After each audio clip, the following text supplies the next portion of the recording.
Hi, and welcome to Functional Fitness and Physiology Podcasts. I'm your host, Andy Dentz.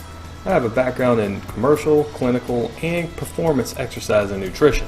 The purpose for this podcast is to discuss complicated topics with professionals who are local experts and express those topics in simple terms. It is also to help develop rationale to solve physiological problems using nutrition and exercise. Lastly, it is also to help address the many exercise and nutritional modalities and the why and why not they are valuable. This podcast is for the experts in the medical field, in exercise, in nutrition, and the everyday neophyte willing to learn different and contentious exercise concepts. As a quick disclaimer, this is not a podcast for medical expertise or for diagnosing any type of condition that you may have. Therefore, you need to consult your physician, doctor, or specialist, have all of those concerns addressed before starting a new exercise or nutrition protocol.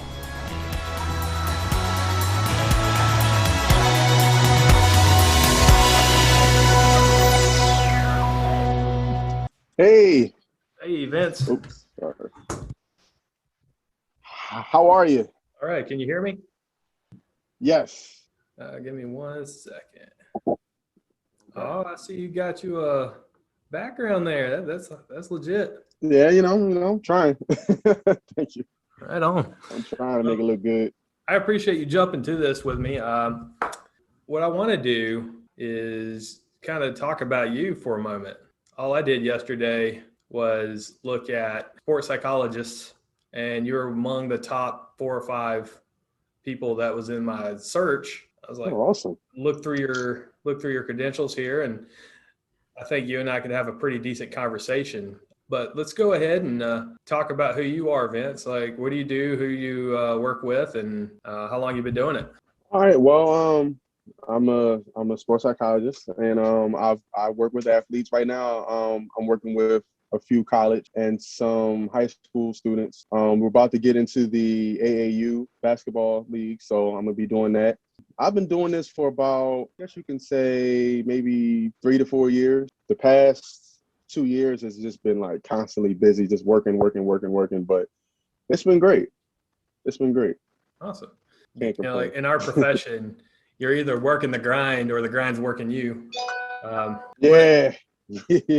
What I find fascinating, though, and it's kind of the premise of this podcast or this interview, you and I have master's level education on this, and from being a strength and conditioning or a clinical exercise physiologist, all we get is like the one chapter out of sports psychology. So this is what we look at. This is how it is. Mm-hmm. Like, we can define a few things and we can, point to a textbook and say that's what this means. Nevertheless, score like how valuable sports psychology is.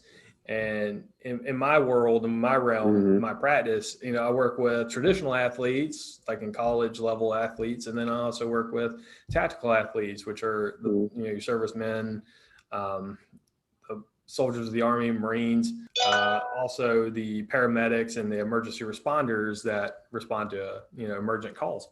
Right. So where are they the same and where are they different? A lot of that can be explained from sports psychology. So in my world, sports psychology is kind of an unmet need. And that's why I need to have these interviews with guys like you who practice it and who understand it. And I think for the listeners, how is sports psychology different from like your traditional psychologist or your clinical psychologist? Well, one thing is that sports psychology focuses mainly on mental performance. Whereas though traditional psychology, it's not so much about the performance. This is about weaving through your issues. I mean, it's kind of along the same lines, but it's more concentrated on, okay, I have an issue. How can I deal with it? How can I work on trying to overcome it? Which is the same in sports psych. The only difference is that we focus on trying to get the brain to respond to what the body wants. So if I want to, let's say, if I want to go out there and run as fast as possible, if your brain is saying, oh no, like, this person may run faster, this person may this, your muscles automatically tense up and they're going to lock up. So the whole point of sports psych is to give you techniques and strategies, so when your brain tries to like take over, you can just be like, okay, no, I have to do this. Because once you get your brain in it, once you get that right, then your body will like respond. Like, you ever notice how there's some athletes where you can see them and be like, how do they do that? Like, how do they jump so high, or why do they, lift this so like because it's like they have that mental focus. So that's what sports psych does, is that we try to focus on clearing out whatever is up there, so that this could be in tune with the rest of your body. So that way you can just go. Now, as far as athletes, and like, and you know what, it's not even just athletes, because every day we have to perform, whether it's the army, whether it's, you going on your job, and you have to be able to get yourself in the right mindset so you can go in there and just go ahead and do it. But when you got other factors, which is the same as regular psychology, is that when you have like outside factors, all that carries over. Case in point, let's say one thing that's big now in sports is, you can just go on any social media platform and just get ripped by like a fan. So now I'm reading this. So now I'm in my head like, yo, like they really don't think I'm good. Well, I have to go out there and like do this. So now you're like overthinking. And when you overthink, no matter how hard you train, no matter how much you practice, your muscles are going to lock up. You're going to feel heavy. You're going to feel a weight. So practicing all day, every day, it means nothing, because once this gets that fear factor, then the rest of your muscles tense up. So we are like, sports psychologists are needed, especially in like sports today. And there's plenty of examples of that happening. Case in point, my favorite team is the Sixers. There you go. Ben Simmons is a prime example of that. It's a prime example. It's like, we see you post the videos of you shooting jump shots, and Oh no, I lost you. you get in the game, just shoot. And that goes into like the personality of it. Like, he's always had that personality where I don't want to look bad, and that can carry over. So when you get in your own head, and that just locks it up. So it's very, very important that, sports psychologist or a mental performance expert can come in and just help out. But I think where a lot of people don't even know what we do. You'd be so surprised at the athletes that I go talk to and say, hey, how many of you guys ever heard of a sports psychologist? They just be like, I don't even know what that is. So very undervalued. Yes, very undervalued. I mean, absolutely. When we look at, I've worked in like the personal training setting. I've worked in the traditional sports setting with colleges, and I've also done hospitals, and I've also done like the tactical. And there's one. I like to think of, like, you kind of hit the nail on the head, like what I was thinking of too, is you don't have to be a highly trained athlete or an operator to have to exhibit those same personality traits. Is what I'm greatly interested in, is really hammering out what arousal states mean, and hammering out what how motivation and arousal are two different things, and how they work together to optimize, whether it's an athlete, a person, or even like a peer of your own. So you're trying to really divide, or that content for different populations.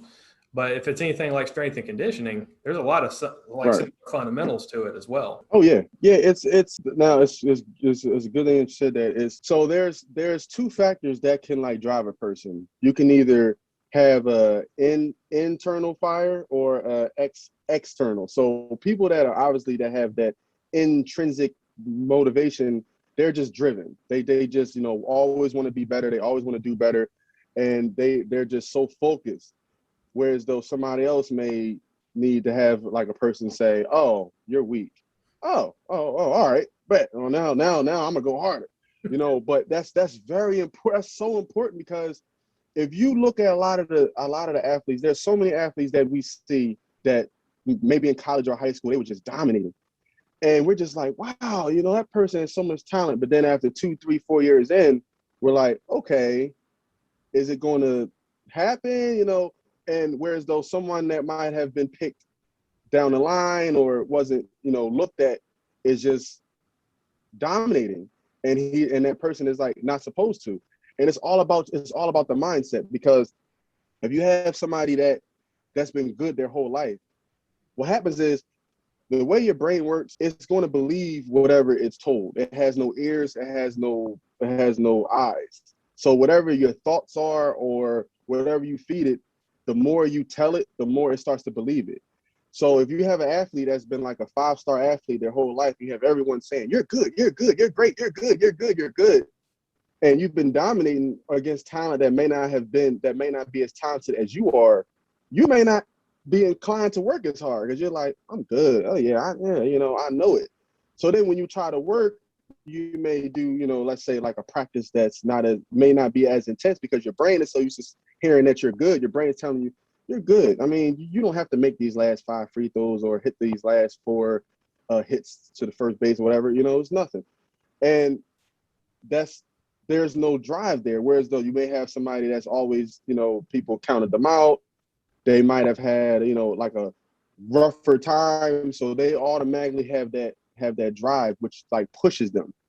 And that gives them that arousal that they want. Whereas though somebody else may need a push or something bad to happen to like make them, drive that. So motivation is a big key. And that's one thing that in sports psych that we teach is that one thing is we ask, what is your motivation? Do you still like the sport? Do you still like what you're doing? And usually if an athlete can't answer that, then you can kind of see like, all right, they may not work as hard, or they may not live up to where they should be. And that's a whole nother thing there too, is expectations. That's a major killer too in the sports psych world. Oh yeah. I mean, after we had our conversation on LinkedIn yesterday, I did like 4 or 5 different TED Talks on sports psych, and that seemed to be like the common denominator, right? The visualization key. Yeah. Oh yeah, that's big. How you can, when I study or describe bioenergetics, I use the starting with the end in mind, like backwards planning. So I know my goal, this is what I need to do, and this is how I program it to get to that point. The premotor cortex is such a refined tool in the brain that, yes, like you mentioned, you can practice the same, you can be 100% and you can do everything right. And your premotor cortex is recording all of this information. And so when you go to the sport or you get up the bat or you're hitting a free throw, that's the computer saying, all right, your body needs to create this much energy to create backspin or to extend the elbows and flex the wrist simultaneously. Similar but different in sports psych, right? The visualization point where you said no matter how good you can shoot a free throw, if you're thinking either you're going to miss it or you're not going to get it in there for whatever reason, that's going to create some type of deviation, right? Yes. And that's really big, is that you have to do what we call mental reps. Like you have to see it. Like you have to be able to see the ball going in, or you have to be able to see the bat hit the ball. It's like that's key in it, because not just giving you that practice, but what it does is that it gets your body prepared for it. It's telling your body like, okay, we have to bat. You know what you got to do. You know your muscles got to be relaxed. Now, it could go the other way where you want to do self-talk, where you tell yourself, okay, we're going to do it. But then it's like, it's this other little voice on the other side is like, yeah, but last game you were 0 for 4 from the plate. I mean, no, I'm good. So that's why it's important to try to force that talk on you, because and being able to see it first, that's another technique that we do use. As I say, visualize it. One technique that I also do, this is a little, I have them write down. I have my clients. So case in point, if a client hates shooting free throws, like hates it, I say, okay, on like a Post-it note about this size, I say, I love free throws. And I say, write it on as many of these as you can and post it somewhere where you always are, whether it's the bathroom mirror. And they look at me like, no, what the hell is that going to do? I said, trust me, just do it. After day 2, day 3, they're like, I still think it's stupid. I said, all right. By the next week, they all come back to me and be like, I don't know what it is, but I like free throws now. Like I don't get it. I said, okay, well, this works because the brain uses visuals a lot. Like it's visual. So if it's constantly, it's like, think about it. Like, even if you, best example, how many times have you heard a song and you just learn it? Like, you just hear it, but you never wrote it down to study the lyrics. Like, okay, I love her. It's all good. Like, it just happens because it hears it. And the same thing is when it sees something. So when it's seeing I love free throws, you're seeing it all the time and it's registering and it's creating a neural pathway. So now you begin to like it. And now it's not an issue because if you don't want to do something, you're not, it's like you're just trying to get it done. And now your body is and the thing is your brain knows that. So now your body's like, let's just shoot it. And also when lack of preparation causes anxiety. So if you're not prepared, think about it, if you don't like doing something, you're not going to practice it. So then now when it's time to actually do it, now you get nervous. Now the anxiety comes. Now you're like, oh my gosh. And now it's like you just lock up. So it's important to do mental reps as much as possible to be able to like get your body prepared, especially if you're going into, like, let's say a hostile environment. You're telling yourself, look, okay, it's going to be this, it's going to be this. And you see it. So usually if your brain sees it, you're going to go through those same feelings. Think about if you see like a scary movie. Well, not you personally, but if somebody sees a scary movie, they be like, oh, it's like, okay, but it's not real. But your brain doesn't, until you tell it that, it's just like, oh my gosh, it's like all this. So if you tell your brain the same thing, like, we're going to war, we're going to battle, this is what's going to happen. I'm letting you know what's going to happen. This is what I need you to get my body ready to do. So you have to kind of like check your brain from time to time, because if you don't, it just goes off a tangent. And next thing you know, you'll see like a pile of clothes that you think is a monster. So, it's usually, how people be in their house late in my house, a pile of clothes. So like your brain will play tricks on you. So it's important to talk to it. It's important to see what's about to happen. So that's one major technique that we do teach. Yeah, it's what I like to think of on a physiological side is when I guide athletes through a warm up, and the people that I work with, they've played sports forever or been in the military for such a long period of time that they have their own routine and they don't want to Yeah. give routine up. But what I do is I'll just start an athlete out. They'll lie on the ground. They'll put their hands behind their back, their lower back, just kind of relax, give them about a minute. And then I'll say, for the next 60 seconds, I want you to take big, deep breaths and let it out. 60 seconds goes by. All right, now what I want you to do is breathe rapidly for the next 30 seconds. And they'll go through that. And then I'll tell them to vary it, create a variation. So breathe in twice, breathe out once, or breathe out twice, breathe in once, or whatever number just comes to mind at the time. And they'll do that for a whole nother point. And if you're tracking their heart rate, it goes from like 88 to 120, and so what we're looking at there is, one, they're in a very unique resting position, but they're not being resting. And so from a physiological standpoint, I look at it like we're starting to deliver rich oxygen to the brain, because autoregulation is starting to say, all right, brain, we need you to start turning on these systems. And once we start working our way through the warm up, right, the practice is general to specific.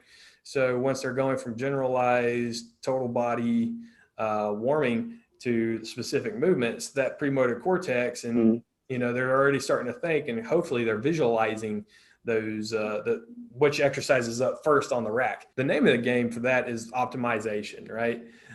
When I look at optimization and arousals, I like you kind of hit it on the head too, or opened up a whole nother topic about how some people are motivated differently than others, right? So I have to yell at soldiers, I have to yell at Marines, and I have to dig into their butt just to get them to, get what I need them to do or perform how I need them to perform, because that's their training.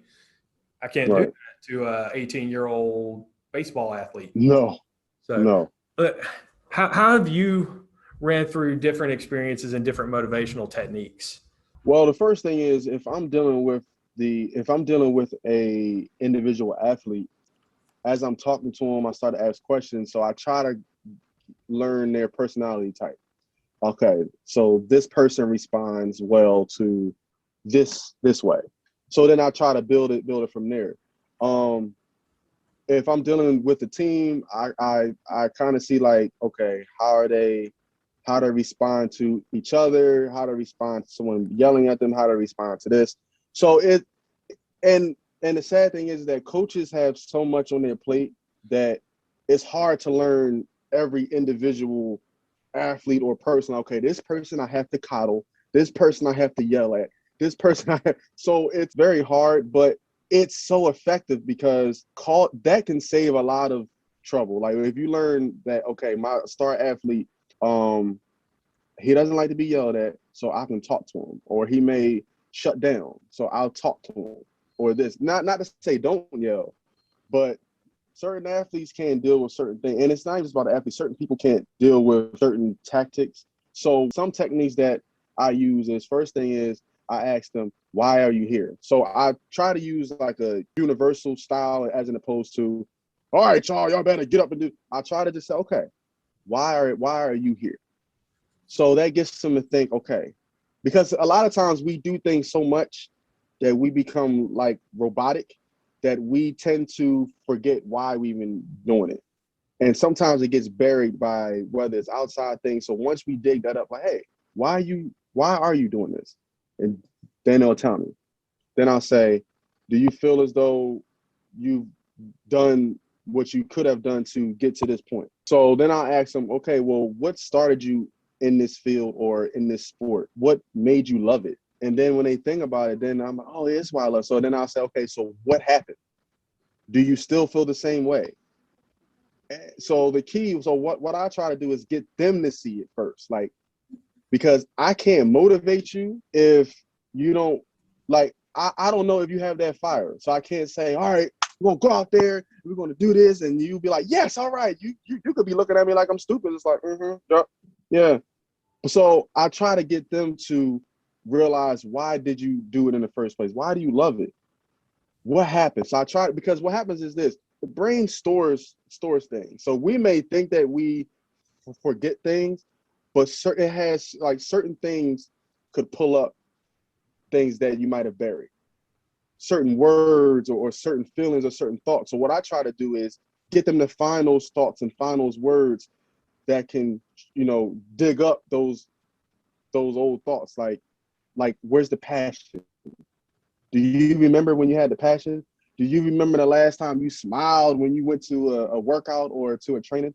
Is it the coach? Is it the environment? I try to get, so once I ask them, like, what happened to the passion, then that gets them talking, like, yeah, well, this is why. Okay, cool. Now I know why, so now we can work around it. So now I can say, look, despite this, you were, it's time to do this, and it's time to, get out there and, blah, blah, blah. So the key is just to clean out the old stuff and put new things in there. So that's more of a broad range of what I use. Now, if I'm dealing with someone personally, I can talk to them personally. I can ask them to find out what happened in their past. Why are you the way you are? Why don't you respond to yelling? Why don't you do this? So I can make it more personal and have them do their own techniques, like go into their own closet. Now, something else that you stated too, where you said that you have them stretch and get like warmed up. And that's important too, because having a routine is so important. It like gets the brain prepared for what's about to happen. So whether it's I have to play this song prior to me playing, or I have to hear this song and I have to stretch a certain way. I have to do 10 stretches is what I have to do. So doing that kind of gets your brain in that mood, and that can also help to, I guess, get you in the right mindset. But yeah, it's hard, because I ran into some athletes that are just no motivation whatsoever. Like it's just gone, and for whatever reason, it's just gone. Whether they just lost enjoyment, whether it's their coach or their trainer, whatever it is, they just lost that passion. So the key is just, I try to find that passion and find their why. And then once they say it out loud, then we can go from there. And that usually helps most of the time. I wrote a quick note about that. It sounds like marriage counseling, right? Trying to find a Yeah. passion. Yeah. I drew a little heart with athlete and sport inside of it. So it was like, man, this Mm-hmm. guy's really, again, it lends to the fact that these are skills that I don't bring to the table. And these are skills that, a lot of our tactical communities kind of assume that we have. And this helps me say, all right, you know what? I can do a little bit, but to be effective here, we need to bring in the Vinces to really find that why and use those specialized techniques. Because when you said passion, right?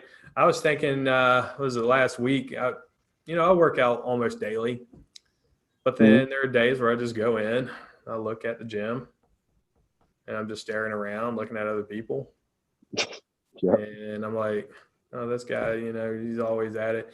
I have no hype, Yeah. And I forget my why. I forget my passion.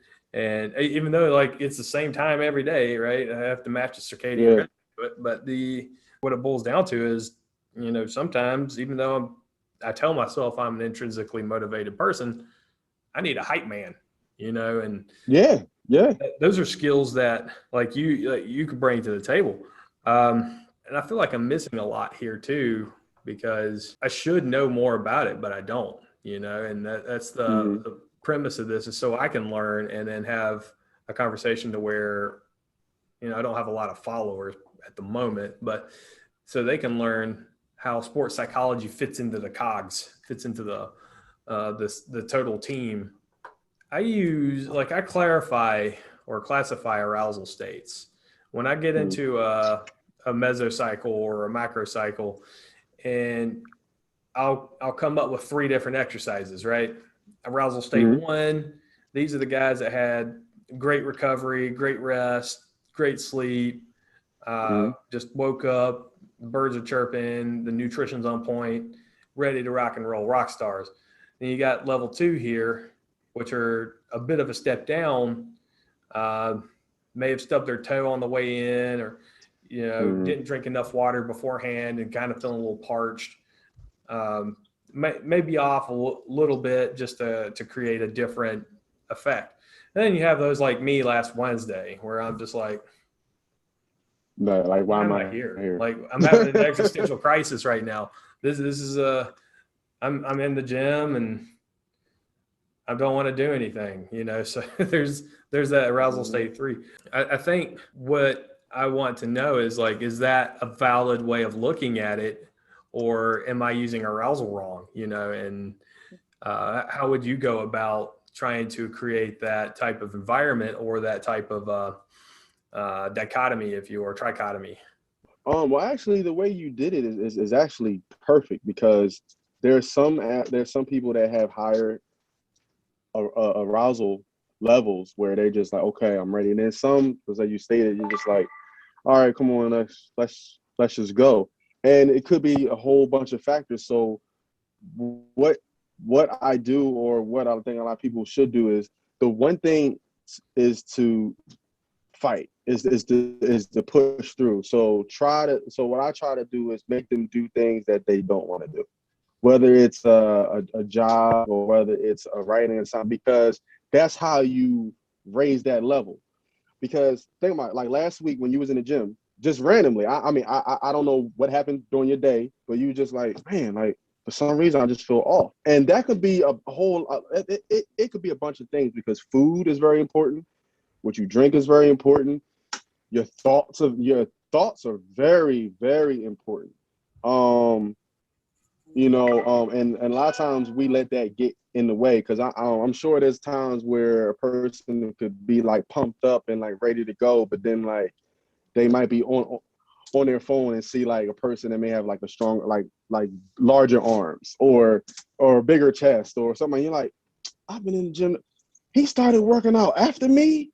And now it's just like that messed up your whole thing. And now it's just like everything you did to like prepare yourself just came crashing down. Like, I kind of look at it like, maybe this is a bit extreme, but I look at arousal levels as kind of like getting arrested, kind of. Meaning, okay, you can do well and you spend your time just to stay out of trouble. And let's say you hang out with the wrong person. Now you get locked up. Now you have a record.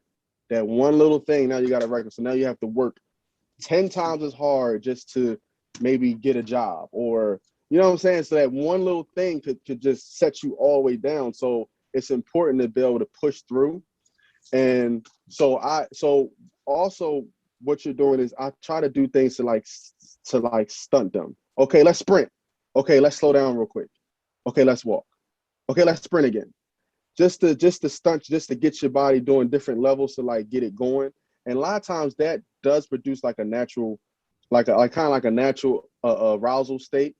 Also breathing helps a lot. It depends on where you breathe from too. So case in point, if you was already off and if you take deep breaths but you're breathing from your chest, this is where anxiety lives in your chest. So the more you breathe from your chest, the more like the nerves come and your heart starts racing, and that doesn't help. So if you're already nervous or scared, or however, if your like levels are low, you're already nervous, breathing from here is going to make it worse. If you breathe from your stomach and hold it, that releases like a natural calming or like through your body, and it gets you like in a more of a peaceful mindset. So I do that also to have their arousal levels even. Now, sometimes you can have too high of a level, depending on the sport. So let's say you're playing golf and you're pumped up. You can't be too pumped up and you're hitting it. I mean, like if you got a putt of golf, or you're like, yeah, I'm good. So you have to be able to try to have that. Baby. Yeah, right. So you got to have that balance, like, because if you come in too hot, you may be too angry. Now, if it's a contact sport, great, you can come in hot, revved up, but it's hard to find that balance. So it's good, and so it's great to do things like this, just like, all right, I'll run, I'll slow down, I'll do this just to stunt your body, so you can kind of find where you need to be. But you also need to understand like what you're doing at the moment. So if you're playing golf, you know, like, okay, I need to be mindset, but I can't be too anxious. If I'm playing basketball, okay, I can't play too mad because I'm just going to go up there and just try to dunk on everybody, and that's not going to work. But I need that energy. So yeah, it's kind of tricky, but there's a few things to do. Breathing and, you know, and doing other things like, you know, doing like stretching, that can help with like the levels, because it kind of helps to have, you know, have the juices flowing and just to get to the mind, and then everything can go from there. That's great. You know, that kind of really started leading into one of my next questions, and there's not a lot of science on it, and it has to do with the fact like how the world, or at least America, is now transitioning towards actually applying real scientific evidence to military and emergency responders and their strength and conditioning protocols, injury preventions. How do they set themselves right? Because, you know, I was an old Army guy myself, and I can tell you, like, I was highly prideful when someone would come to me and say, "Hey, dude, you're doing it wrong," but my scores were always maxed. I wouldn't, you know, I was just like, whatever, man. You're not telling me anything I don't know. Right. And so these are the people that we're working with still. So trying to integrate that sports psychology component to it. Let's say if you were, and it's just because he's always in the news at the moment, and I'm thinking of LeBron James, but Right. how would you, if you were hired to work with LeBron James and have that type of personality, you know, he's got hard work ethic. Yeah. There ain't no takeaway from that. No. But when it comes to the, you know, breaking down the pride or trying to, you know, cross those barriers, what is a good way, a good tactic that you like to employ to, you know, start gaining that trust or start gaining that professional level of, hey man, I'm here to help you, and they start believing in that? Well, the first thing I do is, one thing I learned is that everything has a root. So no one comes out born just prideful. So I try to get to know them to figure out what happened. Why can't no one tell you things? Is this there like someone pissed you off in the past? And once I find that out, if I don't find out, fight, the way that they are. Like, I always tell myself, I'm not talking to you, I'm talking to your brain. So whether you think you're listening to me, your subconscious is all I care about. So I'm gonna just say things and it's gonna stick. Or I usually meet them right. I just be honest. I just say, look, you want to get to this level and you think you're doing it right, but in actuality, you're not, because you're prideful, and for whatever reason, it's something that happened to you, or why you're so standoffish, or why you're so, you can't tell me anything. So if I worked with, Brian, I would just be honest with him, like, look, hey, I'm here to help you, unless you're the brain expert. So sometimes I try to do things. See, if I know the person, and if I know it, I'm like, okay, this kind of personality, if I say something smart, that might just get his attention. Now he's like, wait, what? That's all I need, is that, like, wait, what moment? Because now your brain is woke. Now I know you're not on that autopilot, like, yeah, okay. So I may randomly say, like, let's say a random curse word, just to get you to wake up, like to snap out of it. Oh, now I'm talking to you. Hey, this is what's going on. And then it's how you talk to a person too. So when I talk to people and I learn how they are, like, I've worked with clients where tone means a lot. Like, if I raise up just slightly, oh man, what you see? I don't know why you screaming. Okay, that means that you got yelled at. And then in my mind, you got yelled at a lot by either a parent or somebody. So it's a trauma that you're dealing with. So now I just store that. So now I know that, okay, that's something that I'm gonna put in my back pocket that I'm gonna slowly work on. Or if I hear, or if someone's more like a talker, okay, I can. So I try to feed off of the person's personality just to get on their side of the wall, and then just go from there. Also, one more thing that works too, if you find something in common, like, I'm not talking about, oh yeah, we both love, sports, or no, I mean like something that they might have gone through. And I usually just like to express one thing. I say, you know what? I dealt with that too, because, blah, blah, blah, blah, blah. Oh, this person gets it. Because a lot of times a lot of them think that we're just these people that just have a book. And I'm going to ask you a bunch of questions. I don't know nothing about nothing. I ain't been through what you've been through. Yeah, I ain't been through what you've been through. I don't know the struggle, yada, yada, yada. But when I tell them, like, oh yeah, well, you may not tell me this, but I understand, blah, blah, blah, blah. Now they look like, oh, so maybe you might. Because a lot of times they're standoffish because they think that you haven't been through what they've been through, that you're not going to get it. So that's the main reason why a lot of them are prideful like that. Because they say, who is this guy? This person don't know me. Da, da, da, da, da, da.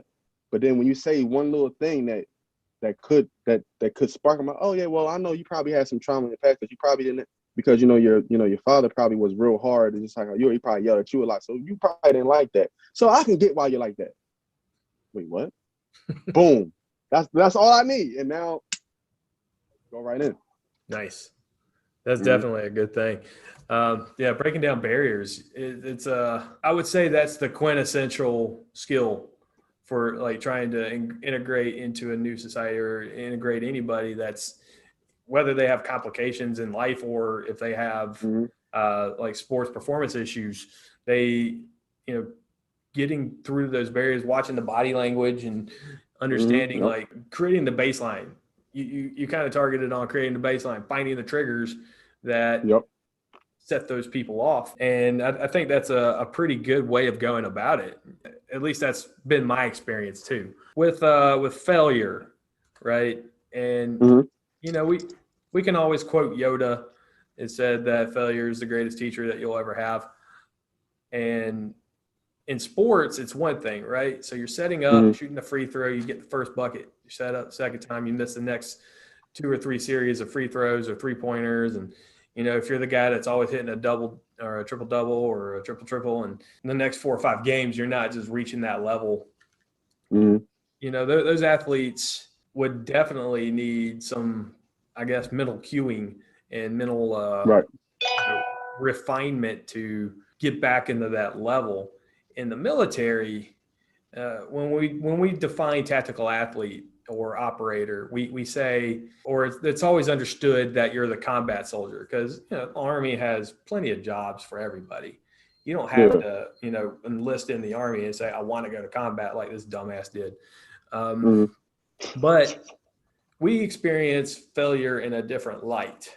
And for us, our sport and our combat related sport, it's the difference of life and death. So Right.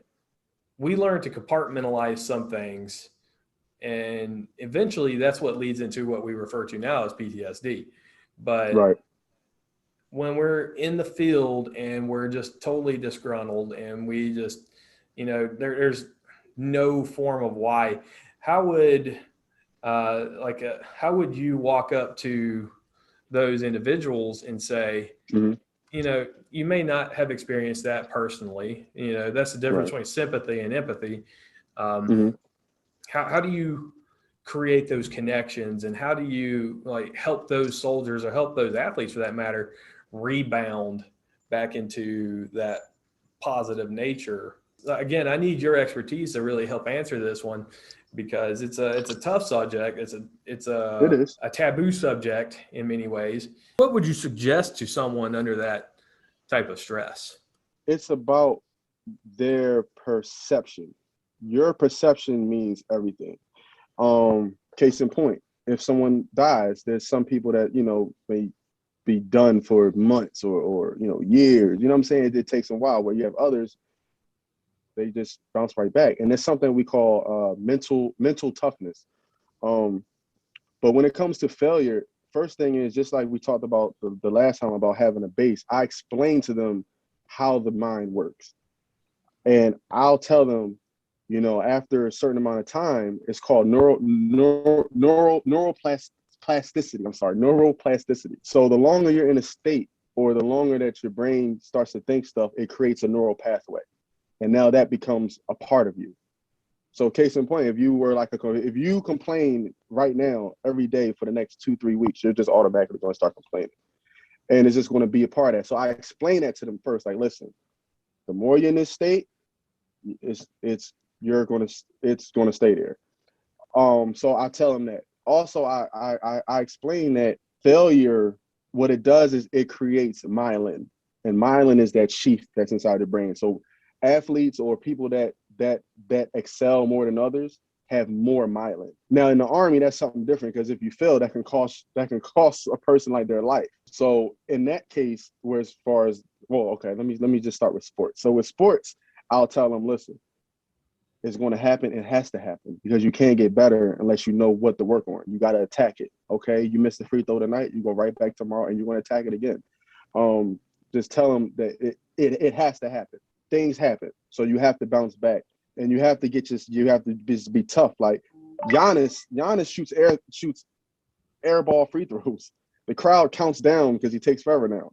He's fine with that because he's more tougher mentally. Now in the Army, that's different, because I've heard stories about someone messed up and now their friend got killed because of that, and now they're just done. But what I tell them is, first thing is, you can't carry that weight. You have to leave the past in the past. Like, if something, and it's not to sound as blunt, but that's how I teach the whole toughness program. It happened. You can't change it. You just reflect on it, realize what you could have done, and you fix it. But you can't roll around in last week's crap. You have to find a way to. I'm not saying they're supposed to just bounce right back. I mean, of course, if you lose a person, that's especially feel that if it's your fault.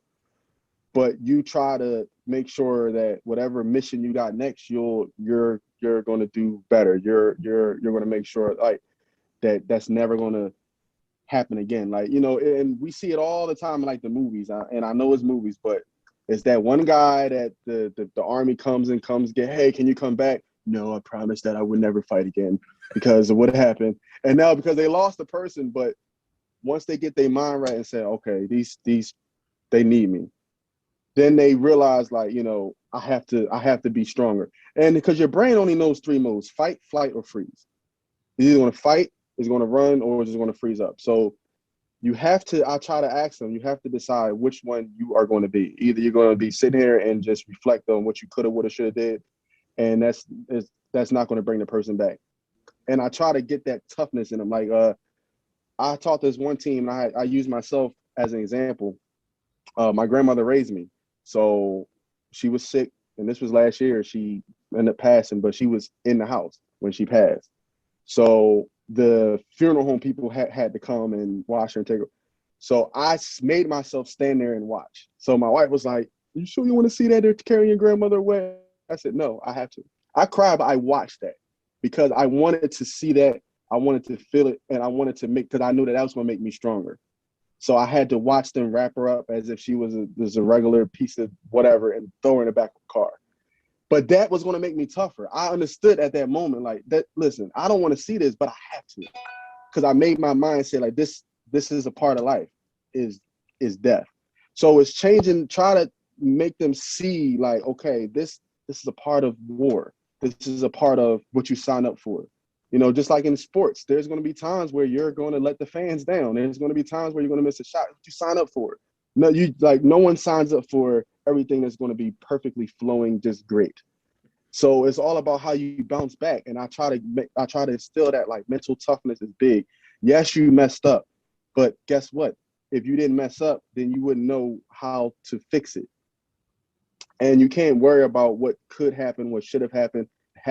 You got to bounce back. You got to be stronger, train harder, be more focused, figure out what happened, and make sure it doesn't happen again. And usually with my athletes, I usually give them I give them the 3-2-1 rule. You got 3 minutes to just soak in your own crap. Feel sorry for yourself. Oh, I missed the shot. Oh. Then you got 2 minutes to reflect, and then you got a minute to just let it go. And then, like, that's it. Don't think about it no more. So when you give your brain, like, numbers, like, you got, all right, brain, you got 10 minutes. You got, like, 1 day to get over this. You got 2 days to get over. If you give your brain time frames, then it knows, okay, I got a day to get over this. And you may not all the way get over it, but your brain is going to cut it off because you tell it something. Just like if you want to do something, like, let's say you don't feel like go to the bathroom. You count down from 5, 5, 4, 3, 2, 1.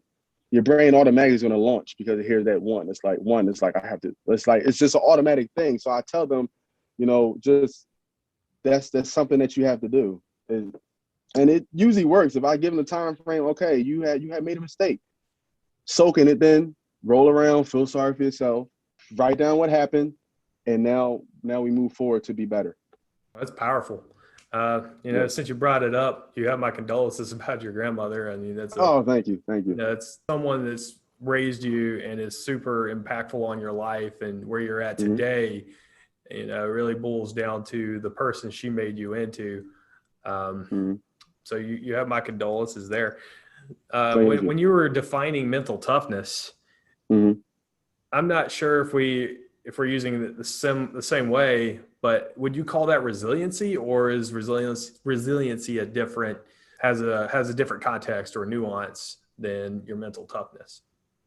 That's actually a part of that. It's all mixed into that. Is being resilient, bouncing back, fighting through. All that's part of the mental toughness chain.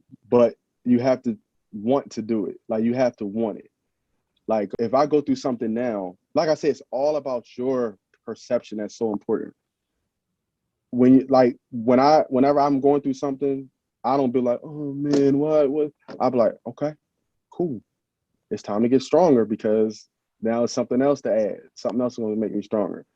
So it's all about how you think about it. But resilience is big, and that's actually a part of the training is being able to keep going, pushing through. And that's why you have to tell your brain, like, I have to fight, just fight. During those moments where you may want to break down, you have to talk to it, fight, keep going, push.